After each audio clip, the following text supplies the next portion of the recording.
எல்லாரும் எப்படி இருக்கீங்க? நல்லா இருக்கீங்களா? வாங்க நம்ம இன்னைக்கு கைமா கறி எப்படி பண்ணுறதுன்னு பார்க்கலாம். அதாவது கொத்துக்கறின்னு கூட சொல்லுவாங்க. மட்டன் சாப்பிடாத பிள்ளைங்க கூட இப்படி செஞ்சு குடுத்தீங்க அப்படின்னா, சூப்பரா சாப்பிடுவாங்கங்க. ஒரு 3/4 கிலோ கறி இருக்குங்க. நான் தாங்க இது எல்லாத்தையும் கட் பண்றேன். கட் பண்றது கொஞ்சம் சிரமமா தான் இருந்துச்சு. நீங்க வந்து நல்லா கொத்துக்கறி மாரி கடையில குடுத்து நல்லா கட் பண்ண சொன்னீங்க அப்படின்னா, சூப்பரா நம்மளுக்கு வந்து கட் பண்ணி தருவாங்க.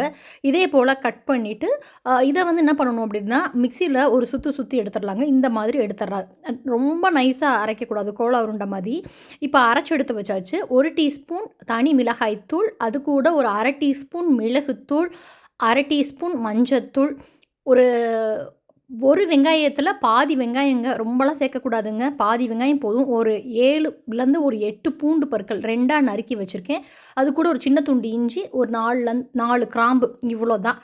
இது எல்லாத்தையும் சேர்த்து அரைச்சிரலாம். அரைச்சிட்டு அது கூட ஒரே ஒரு பட்டை சேர்த்து நல்லா வழுவழுன்னு அரைச்சு எடுத்துட்டு, இப்போ ஒரு குக்கர் வச்சிருக்கேங்க.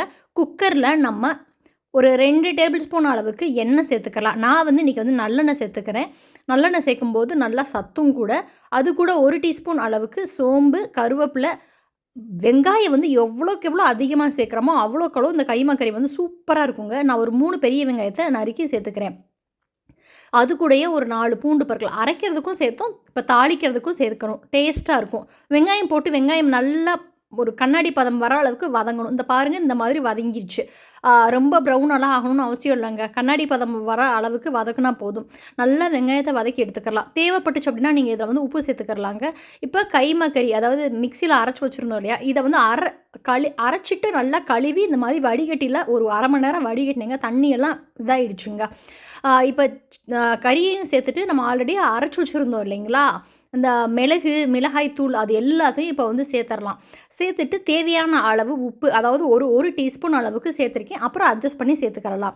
1 டம்ளர் அளவுக்கு தண்ணி மிக்ஸி ஜார்லயே அந்த அரைச்ச அந்த மசாலாவோடயே சேர்த்துக்கலாம். அதிகமா சேர்க்க வேணாம். ஏன்னா கறியிலேருந்து நம்மளுக்கு தண்ணி வெளியில வரும். சேர்த்து சைட்ல இருக்க ஓரங்கள் எல்லாத்தையும் எடுத்து விட்டுட்டு, உப்பு எல்லாம் செக் பண்ணி விட்டுட்டு, கரெக்ட்டா இது பார்த்தீங்கன்னா, குக்கர் வந்து மூடி போட்டு மூடி இது வந்து கரெக்ட்டா ஒரே ஒரு விசில் விட்டுடுங்க. தண்ணி எவ்வளோ இருக்குது பாருங்க. கம்மியா தான் இத்தனைக்கும் நான் வந்து தண்ணி சேர்த்துருந்தேன்.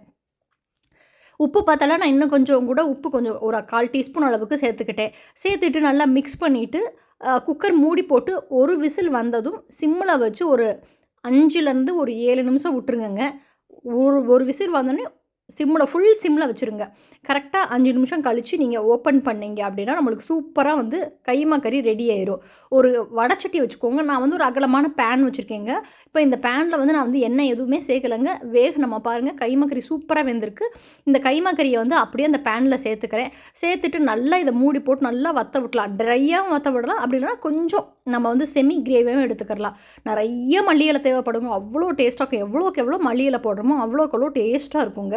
நல்லா நான் ஒரு முழு கட்டு மல்லி இலைய நல்லா கட் பண்ணி வச்சிருக்கேன் சிசர்ல. நல்லா கழுவிட்டு அதையும் இதோட சேர்த்து நல்லா மிக்ஸ் பண்ணி எடுத்துக்கிறேங்க. அவ்வளோதாங்க. செம்ம சூப்பரா இருக்குங்க. அப்படியே சாதத்தில போட்டு இப்படி சாப்பிட்டோம்னு வச்சுக்கோங்களேன், கொண்டாடி கொண்டாடி அப்படின்னு அப்படி இருக்கும் உங்களுக்கு. நல்லா சாதத்தோட இத வந்து பெசஞ்சு ரசம், கைமா கறி, சாதம் இப்படி வச்சு சாப்பிட்டுட்டு, நைட்டு வந்து சப்பாத்தி கூட சாப்பிட்றதுக்கும் செம தூளா இருக்கும். ட்ரை பண்ணி பார்க்குறீங்களா? பாய்.